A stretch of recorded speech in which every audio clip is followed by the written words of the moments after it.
na mag-explain about sa paano pagpakasal sa Hong Kong. Kung bago pa lang kayo sa vlog ko, nandito yung paano magpakasal sa Hong Kong, how to get married in Hong Kong.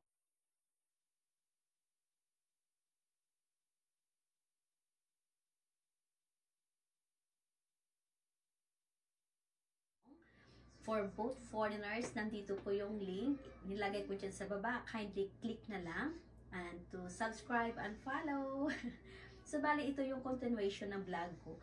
Regarding naman ito sa how to do report marriage in abroad. Ito yung ginawa ko. So, nandito yung step by step na pag-process kung paano natin i-report yung ating kasal sa abroad. Ito yung gagawin natin. Pag natanggap na natin yung marriage contract natin galing doon sa place na kung saan tayo kinasal, dadalhin natin yung marriage contract natin doon sa Philippine Embassy. Kaya dapat alamin nyo kung nasaan yung nearest embassy, kung saan kayo kinasal. Tapos, i-prepare mo lang yung marriage contract mo o yung other identification ID like passport. Ganyan yung gagawin nyo.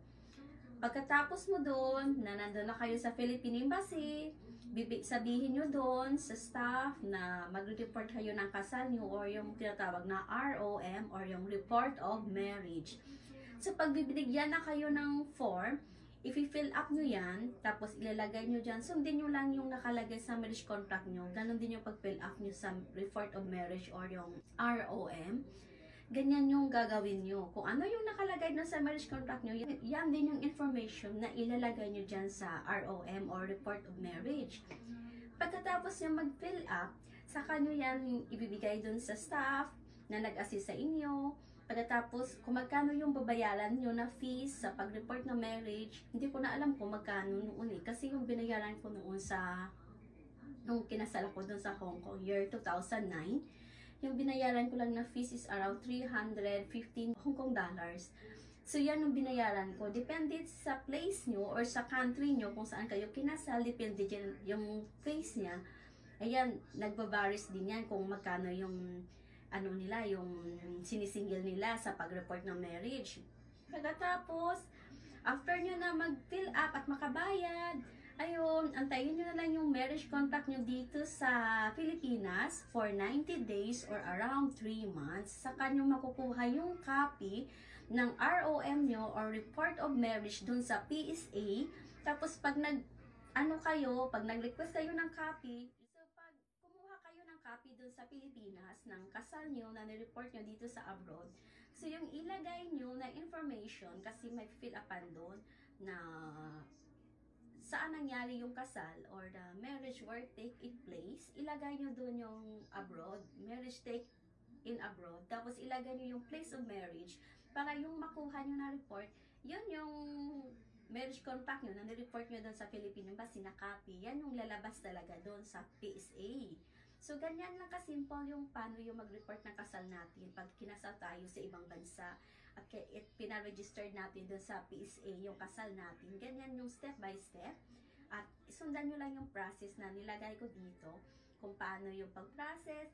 Tapos kung kailangan nyo naman ng certified true copy ng marriage contract nyo, so bali yung ipa-photocopy nyo yung marriage contract, tapos doon mismo sa Philippine Embassy din, ipa-certified true copy nyo kasi lalagyan niya ng papel, yung stamp na certified true copy or stamp nila yan. Tapos may another fees din yan na babayaran. Kung kailangan nyo talaga ng copy agad ng marriage contract nyo, magpa-certified true copy kayo doon sa mismo sa Philippine Embassy. Yun lang, sana makatulong yung vlog ko na continuation kung paano mag-report ng marriage sa abroad. Kasi ang dami nagtatanong kung paano mag-report ng marriage, tapos kung paano magpakasal doon sa abroad. So, ganyan yung ginawa ko. This is yung second part ng aking vlog kung paano mag-report ng marriage sa abroad. So, sa hindi pa nakapanood ng vlog ko kung paano magpakasal doon sa Hong Kong, so kindly click na lang the link below kasi nilagay ko dyan yung how to get married in Hong Kong, both foreigners, national. At yung process din na ginawa ko nang ikinasal ako kasi yung ginawa ko lahat doon, walk-in ako. So, bali hindi ako online appointment. Pag nag-walk-in ka kasi doon, mas madali yung process. Basta kompleto ka lang ng papers na dala mo lang lahat. Anytime after ng magpasa ka doon ng requirements na kakailanganin, makakuha ka agad ng schedule ng kasal niyo kung kailan. So, nakadalawang beses ako punta ng Hong Kong for yun lang. Yung first, yun pala yung pag-process ng requirements, pagpasa doon sa marriage registry ng Hong Kong. Tapos yung second, yun na yung appointment ko. On that day na ng kasal ko, saka ako pumunta ulit sa Hong Kong. So, bali twice akong pumunta ng Hong Kong. Sa mga nagtatanong palagi kung paano ako pumunta ng Hong Kong, twice po akong pumunta ng Hong Kong. Hindi po ako by appointment. So, bali, walk-in ako doon pumunta at ako mismo yung nagpasa ng mga papers ko doon sa Marriage Registry Hong Kong. Yun lang. Bye-bye. Thank you.